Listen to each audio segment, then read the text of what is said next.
Well, it's a great pleasure for me to be here with all of you to talk about impact and corporations. And I would like to start off by giving you just a little bit of background to what I see as the major trends which are driving improvement of our world forward um, through what I call the impact revolution in my book, which you can see just over my shoulder. Um, the impact revolution is being driven by three major forces today. The first force is one of changing values. We've seen young people shift the consumption away from the products of companies that are doing harm to other companies. They've refused to work for these companies. This has become noticed by investors who also feel the pressures of their clients and of savers, in the case of pension funds, who want to align their investment portfolios with their values. And today, $40 trillion of environmental, social, and governance investing is seeking to achieve impact as well as profit. So that's a major new force. And it's not a flash in the pan, because $40 trillion represents today half of the world's professionally managed assets. The second major force is the force of technology. Innovation through artificial intelligence, machine learning, augmented reality, computing, and the genome coming together are enabling us to deliver impact globally, environmental as well as social impact, in ways humanity could never previously contemplate. Even 10 years ago, computing and big data did not enable us in the way that they are doing today to deliver impact so widely. The third major force, which is going to be of great interest to you all, is that this computing and big data progress enables us today to measure the impacts of companies in granular terms. We can measure the environmental impact that companies create through their operations, and we can translate it to dollar terms, or euros, or pounds, to monetary terms. We can do the same for their employment impacts. We can measure their lack of diversity, for example, and translate it into monetary terms. And we can measure their product impacts on both people and planet, again, putting them in monetary terms. And the world is going in the direction of greater transparency.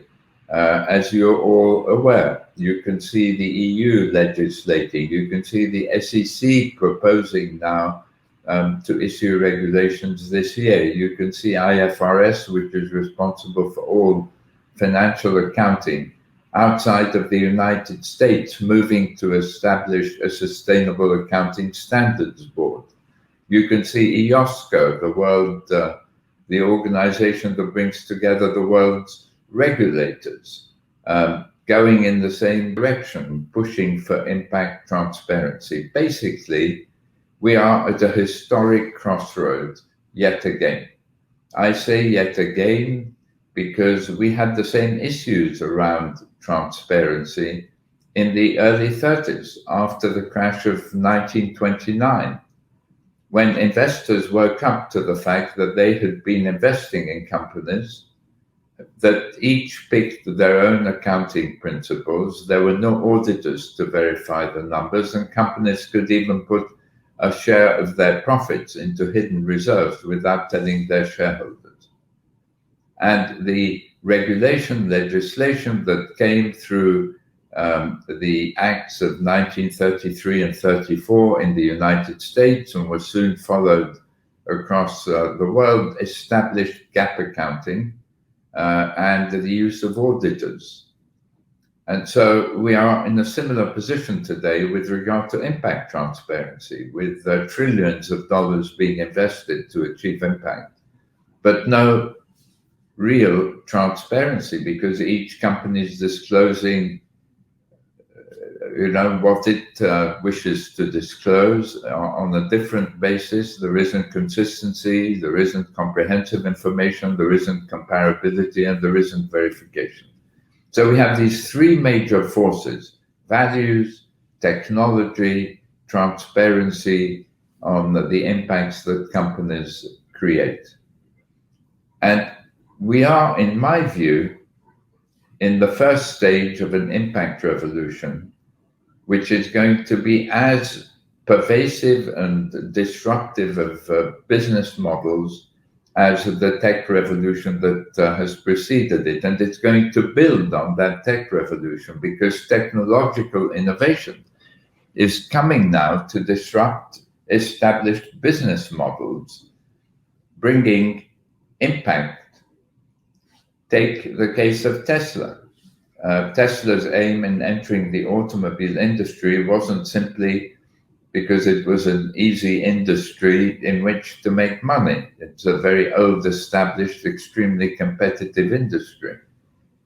The reason it went into it was to shift the industry away from the combustion engine, and it's managed to do that.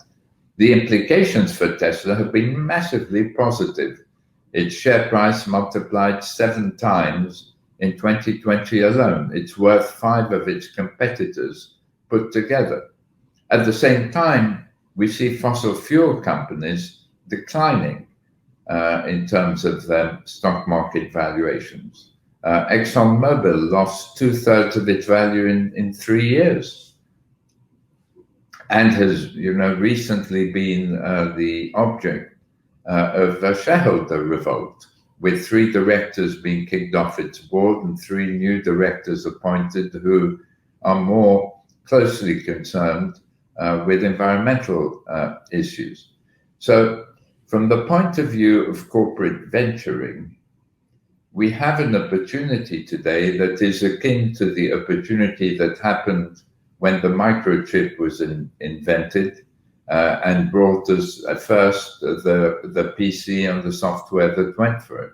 And I well remember, because I was involved since my mid-20s in the venture capital industry, I well remember some people at that time saying, oh, this technological innovation is just going to disrupt the computer industry.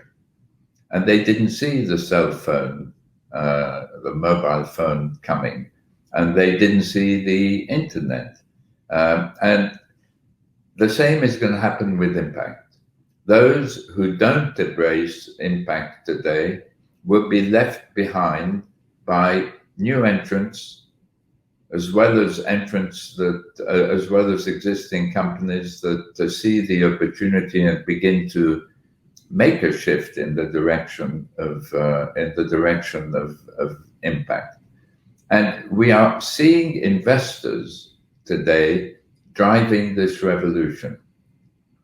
The trillions of dollars are putting pressure on regulators who have the responsibility of creating and maintaining orderly markets in the shares of companies. And I want to share with you some insights that will give you a peep into the future. I am very involved in an initiative at Harvard Business School, which is bringing us impact accounting. We have published a data set of 3,000 companies' environmental damage through their operations. And you can all go to HBS, Harvard Business School, IWA, Impact Weighted Accounts, and you can see that data set and 17 other reports about how the work has been done. Incidentally, work that includes not just environmental impact, but also employment impact and product impact. If I say to you that out of these 3,000 companies, 450 are revealed to create more damage than they make in profit every year, that 1,000 out of the 3,000 create damage of 25% or more of their profit each year, that taken together, they create $4 trillion of damage in a single year. And most interestingly, that if you plot the level of pollution against stock market valuation, you can see the companies that are polluting more being worth less relative to their competitors, which is an indication of how ESG capital flows have tilted the scales in favor of companies that are seeking to do good and to do well at the same time. As an investor today, I look for companies that can take advantage of these major new trends.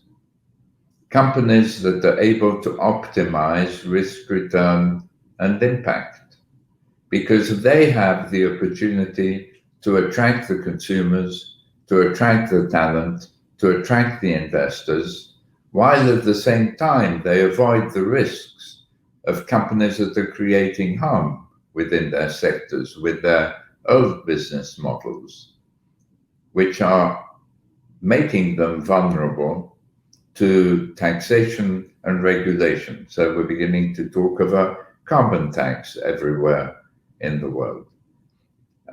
And so I see a new type of entrepreneur now coming to the fore. And I want to give you an insight which I hope will give you a sense of the potential of this impact revolution.